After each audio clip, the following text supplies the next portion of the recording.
মাওলানা মোহাম্মদ শাহাদাত হোসেন, সাংগঠনিক সম্পাদক, বাংলাদেশ খেলাফত মজলিস বগুড়া জেলা শাখা। এখন আমরা যারা মঞ্চে আছি আমি একটু অনুরোধ করছি আমাদের স্থানীয় নেতৃবৃন্দ আমরা একটু মঞ্চ ছেড়ে দেই। এখন আমাদের জাতীয় নেতৃবৃন্দ আসবেন। অনুরোধ করতেছি যারা আমরা ওয়ার্ড শাখার নেতৃবৃন্দ আছি, স্থানীয় নেতৃবৃন্দ আছি, তারা একটু আমরা মঞ্চ ছেড়ে দেই। এখন আমাদের জাতীয় নেতৃবৃন্দের জন্য মঞ্চের জায়গা তৈরি করতে হবে। ধন্যবাদ। সংগ্রামে নবী মুহাম্মদ রাসূলুল্লাহ সাল্লাল্লাহু আলাইহি ওয়াসাল্লাম মক্কা বিজয় করার পর বলেছিলেন আজকে সবাইকে ক্ষমা করে দেওয়া হলো, কিন্তু কতিপয় কিছু লোককে ক্ষমা করা হবে না।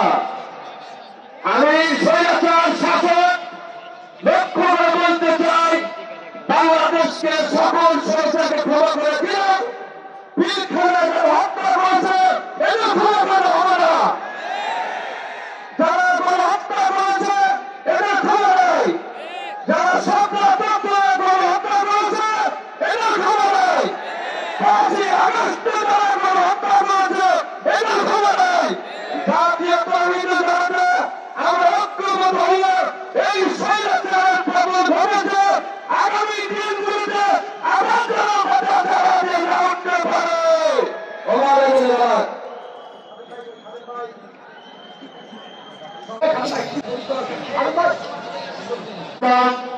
আপনাদেরকে কয়েকজন অনুরোধ জানাবো, একটু পিছন দিকে যান, মাইকের সমস্যা হচ্ছে। মাওলানা মোহাম্মদ খাদিমুল ইসলাম, সভাপতি, বাংলাদেশ খেলাফত যুব মজলিস বগুড়া জেলা শাখা। আসসালামু আলাইকুম ওয়া রাহমাতুল্লাহি ওয়া বারাকাতুহু। সম্মানিত তাওহীদি জনতা, কোন ভূমিকে ছাড়াই দু এক মিনিট কথা বলবো। আমাদের বগুড়াতে আমরা বগুড়া ওলামায়ে কেরাম মনে হয় আমরা হিজরা চলে গেছি, কথা বলে ঠিক কিনা? তোমরা মনে রাখি বগুড়া ওলামায়ে কেরাম ওরা ইসলামী আন্দোলনের কাজে সারা বাংলাদেশে শীর্ষ অর্জন করবে, কথা বলে ঠিক কিনা? তাওহীদি জনতা আমার, কোরআনে নামাজের বিধান আছে, আমরা নামাজ পড়ি। কোরআনে রোজার বিধান আছে, আমরা রোজা করি। কোরআনে হজের বিধান আছে, আমরা হজ করি। কোরআনে চুরি করলে হাত কেটে দেওয়ার বিধান আছে, আমরা তা করতে পারি না। কোরআনে জিনা করলে রজম করার বিধান আছে, আমরা করতে পারি না। কেন পারি না?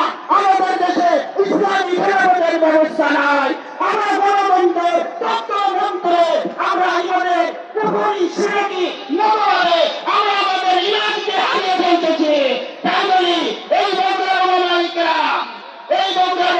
কেরাম তারা সুশীল, তারা ভদ্র, তারা বিশৃঙ্খলা পছন্দ করে না। আমরা বগুড়ায় খেলাফতের মজলিসের কাজ শুরু করেছি। বগুড়ায় খেলাফত মজলিস, যুব মজলিসের কাজ হইতেছে, ছাত্র মজলিসের কাজ হইতেছে। ইনশাআল্লাহ বগুড়ার মাটি হবে খেলাফতের মাটি। আলহামদুলিল্লাহ রাব্বিল আলামিন।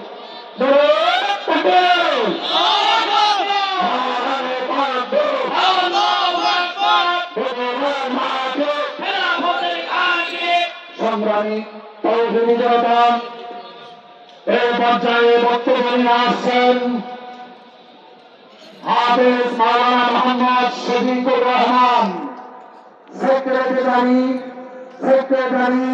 বাংলাদেশ খেলাফত মজলিস বগুড়া জেলা শাখা। হাফেজ মোহাম্মদ শফিকুর রহমান।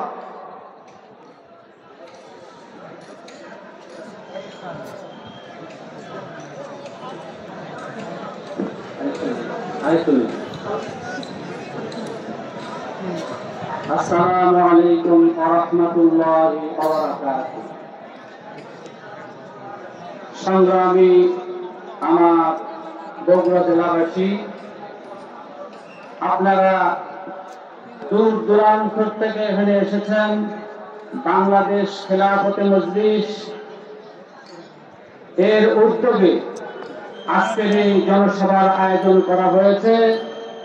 আপনারা এই জনসভা দূর দূরান্ত থেকে সাড়া দিয়েছেন। আমি আমার অন্তর থেকে আপনাদেরকে অনেক অনেকবার ধন্যবাদ। আলহামদুলিল্লাহ, আল্লাহ তাআলার শুকরিয়া। আমি এই বগুড়া জেলার বিভিন্ন থানায় গিয়েছি, বিভিন্ন থানায় ফিল করেছি। আমি দেখেছি